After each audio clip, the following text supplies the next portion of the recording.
নমস্কাৰ লিনাক্স প্ৰসেসত কাম কৰা সম্পৰ্কীয় স্পোকেন টিউটোৰিয়েললৈ আপোনাক স্বাগতম মই লিনাক্স অপাৰেটিং সিস্টেমত ব্যৱহাৰ কৰিছো ধৰি লৈছো যে আপুনি লিনাক্স অপাৰেটিং সিস্টেমত আৰম্ভণি কৰিব জানে আৰু লগতে কমান্ড সম্পৰ্কীয় কিছু প্ৰাথমিক ধাৰণা আপোনাৰ আছে যদি আপুনি আগ্ৰহী তেনেহলে এই বিষয়ে অন্য এটা স্পোকেন টিউটোৰিয়েলৰ দ্বাৰা এই ৱেবছাইটত আছে মন কৰিব যে লিনাক্স হৈছে কেস সেনচিটিভ অন্য ধৰণে উল্লেখ নকৰিলে এই প্ৰশিক্ষণত ব্যৱহাৰ কৰা সকলোবোৰ কমান্ড সৰুফলা আখৰত অৰ্থাৎ লোৱাৰ কেছত ৰখা হৈছে প্ৰসেস কি এই বিষয়ে জানিবলৈ মই অকনমান ব্যাখ্যা আগবঢ়াব বিচাৰিছো লিনাক্সত চলিত হোৱা যিকোনোৱে হৈছে একোটা প্ৰসেস চলিত হোৱা আৰু আমাৰ কমান্ড গ্ৰহণ কৰা শেল হৈছে এটা প্ৰসেস টাৰ্মিনেলত আমি টাইপ কৰা কমান্ডবোৰ যেতিয়া চালিত হয় তেতিয়া সেইবোৰ হয় প্ৰসেস আপুনি চাই থকা প্ৰশিক্ষণৰ এই ভিডিওটো হৈছে এটা প্ৰসেস আপুনি কথন প্ৰশিক্ষণৰ ৱেবছাইটটো খোলা ব্ৰাউজাৰটো হৈছে এটা প্ৰসেস চলি থকা শেল স্ক্ৰিপ্টছবোৰ হৈছে প্ৰসেস আৰু এনেকুৱা বহুতো উদাহৰণ আছে কাৰ্যকৰী কৰা এটা প্ৰগ্ৰাম অৰ্থাৎ যিটো প্ৰগ্ৰাম চলি আছে তাক প্ৰসেস বুলি ক'ব পৰা যায় প্ৰসেসবোৰ আমাৰ দৰে একেই সেইবিলাকৰ জন্ম হয় মৰে সেইবিলাকৰ পিতৃ-মাতৃ আৰু সন্তান থাকে প্ৰথমতে আহক শেল প্ৰসেসৰ বিষয়ে শিকো আমি লগইন কৰাৰ লগে লগে লিনাক্স কাৰ্নেলে শেল প্ৰসেস আৰম্ভ কৰে এই মুহূৰ্তত ইমানেই জনাটো যথেষ্ট যে লিনাক্স কাৰ্নেলেই হৈছে লিনাক্স অপাৰেটিং সিস্টেমৰ প্ৰধান অংগ লিনাক্সক চলাবলৈ সক্ষম কৰোৱা আটাইতকৈ দৰকাৰী উপাদানবোৰ ইয়াতেই থাকে শেলে অন্যান্য ইউজাৰ কমান্ড প্ৰসেসবোৰ তৈয়াৰ কৰে বা জন্ম দিয়ে আহক আমি এটা টাৰ্মিনেল খুলো টাৰ্মিনেলত এটা ডলাৰ চিহ্নৰ ৰূপত আমি কমান্ড প্ৰম্পটত দেখিবলৈ পাওঁ শেল প্ৰসেসৰ এইটোৱে হল কাম এতিয়া আহক আমি যিকোনো এটা কমান্ড টাইপ কৰো ধৰক ডেট আৰু এন্টাৰ টিপক লগে লগে শেল প্ৰসেসে ডেট নামৰ এটা প্ৰসেস তৈয়াৰ কৰিব এতিয়া যেহেতু শেল প্ৰসেসে ডেট প্ৰসেসক জন্ম দিলে সেয়েহে আমি ক'ব পাৰো যে শেল প্ৰসেস হৈছে ডেট প্ৰসেসৰ পিতৃ আৰু ডেট প্ৰসেস হৈছে শেল প্ৰসেসৰ সন্তান ডেট প্ৰসেসে এবাৰ সিস্টেমৰ তাৰিখ আৰু সময় দেখুৱাৰ পিছতে ই মৰি যায় এটা শেলে অন্য এটা শেল প্ৰসেসৰ জন্ম দিবও পাৰে প্ৰসেস জন্ম দিয়া বা তৈয়াৰ কৰাক স্পনিং অ প্ৰসেস বুলিও কোৱা হয় আন এটা শেল প্ৰসেস স্পন কৰিবৰ বাবে টাৰ্মিনেললৈ যাওক আৰু sh টাইপ কৰি এন্টাৰ টিপক আমি টাৰ্মিনেলত এটা নতুন প্ৰম্পট ওলাই অহা দেখিবলৈ পাম এতিয়া আমাৰ প্ৰথমৰ শেলটো ইয়াক শেল1 বুলি নামকৰণ কৰি লওঁ ই এটা সন্তান শেল বা সাব শেলৰ জন্ম দিব আহক ইয়াক শেল2 বুলি নামকৰণ কৰো এতিয়া আপুনি নতুন কমান্ড প্ৰম্পটতো কমান্ড চলাব পাৰে আহক এই নতুন কমান্ড প্ৰম্পটত ls কমান্ডটো চলাও কমান্ড প্ৰম্পটত টাইপ কৰক ls আৰু এন্টাৰ টিপি দিয়ক আমি ফাইল আৰু ডিৰেক্টৰীৰ এখন তালিকা দেখিবলৈ পাওঁ ls নামেৰে এটা নতুন প্ৰসেস তৈয়াৰ হল ইয়াত শেল2 হৈছে lsৰ পিতৃ আৰু শেল1 হৈছে lsৰ বৃদ্ধ পিতৃ ls হৈছে শেল2ৰ সন্তান আৰু শেল2 হৈছে শেল1ৰ সন্তান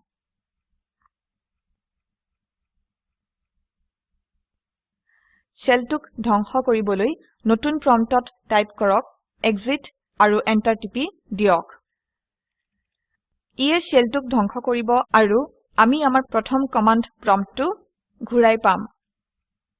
আমাৰ আৰু প্ৰসেসৰ মাজৰ তুলনা চলাই থাকিলে পাও আমি জানো যে আমাৰ প্ৰত্যেকৰে এনেকুৱা কিছুমান বৈশিষ্ট্য আছে যিবোৰে আমাৰ পৰিচয় দাঙি ধৰে এই বৈশিষ্ট্যবোৰ হ'ব পাৰে আমাৰ নাম পিতৃ-মাতৃৰ নাম জন্মৰ তাৰিখ পেন কাৰ্ডৰ নম্বৰ আদি একেদৰে প্ৰসেসবোৰৰো কিছুমান বৈশিষ্ট্য থাকে যেনে PID process ID PPID parent process ID start time আদি বেছিভাগ বৈশিষ্ট্য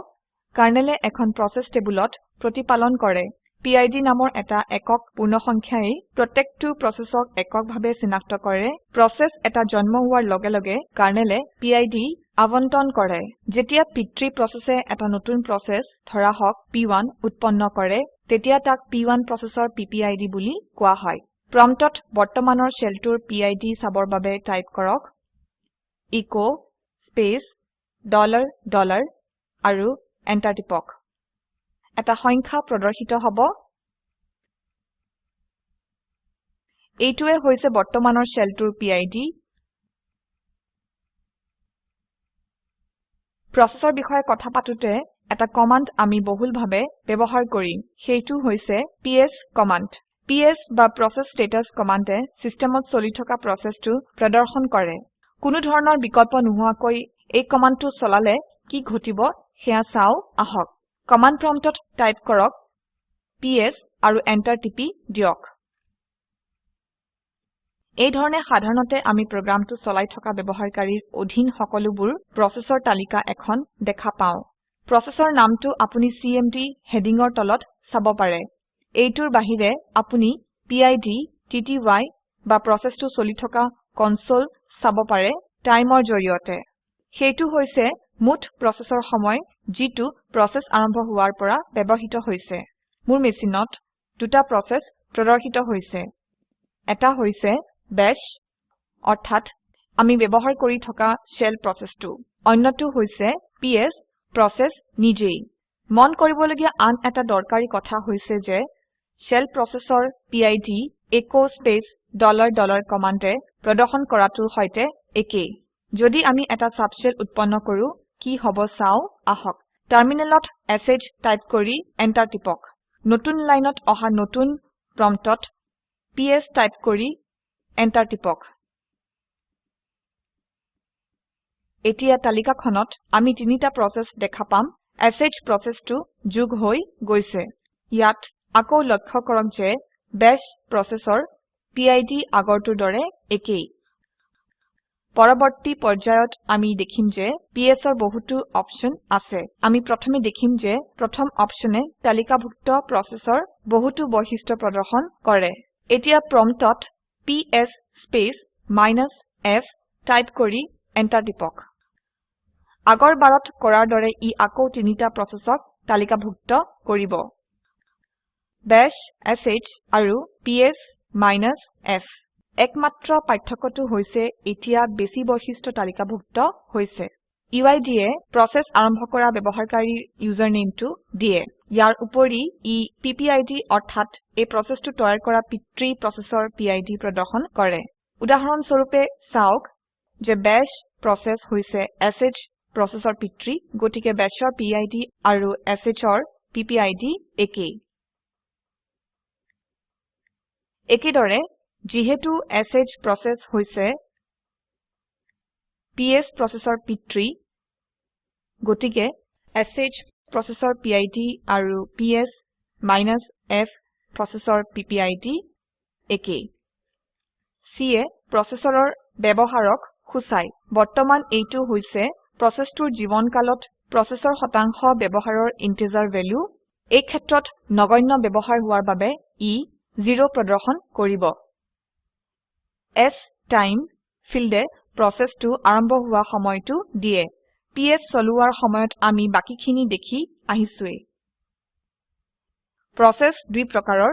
প্ৰথমবিধ হৈছে ইউজাৰ প্ৰচেছ এইবোৰ ব্যৱহাৰকাৰীয়ে আৰম্ভ কৰে উদাহৰণ স্বৰূপে psৰ কথা কব পাৰো বা এই কাৰণত টাৰ্মিনেলত আমি চলোৱা অন্য কমান্ডবোৰ দ্বিতীয়বিধ হৈছে সিস্টেম প্ৰচেছ সেইবোৰ সিস্টেম আৰম্ভ কৰাৰ সময়ত বা ব্যৱহাৰকাৰীয়ে লগইন কৰাৰ সময়ত সিস্টেমে আৰম্ভ কৰে সিস্টেম প্ৰচেছৰ এটা উদাহৰণ bash হ'ব পাৰে কেতিয়াবা আমি হয়তো সকলো প্ৰচেছ সিস্টেম প্ৰচেছ আৰু লগতে ইউজাৰ প্ৰচেছ চাব বিচাৰিব পাৰো তেতিয়া আমি -e বা -A অপচন ব্যৱহাৰ কৰো টাৰ্মিনেললৈ যাওক আৰু প্ৰম্পটত টাইপ কৰক ps space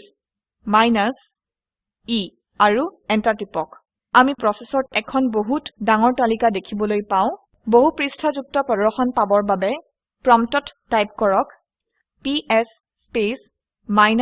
-e space vertical bar space more আৰু এন্টাৰ টিপক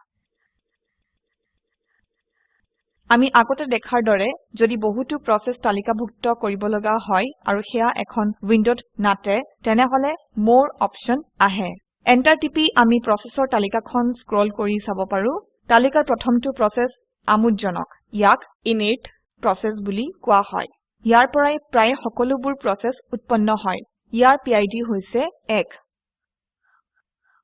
প্ৰম্পটলৈ ঘূৰি যাবলৈ q টিপক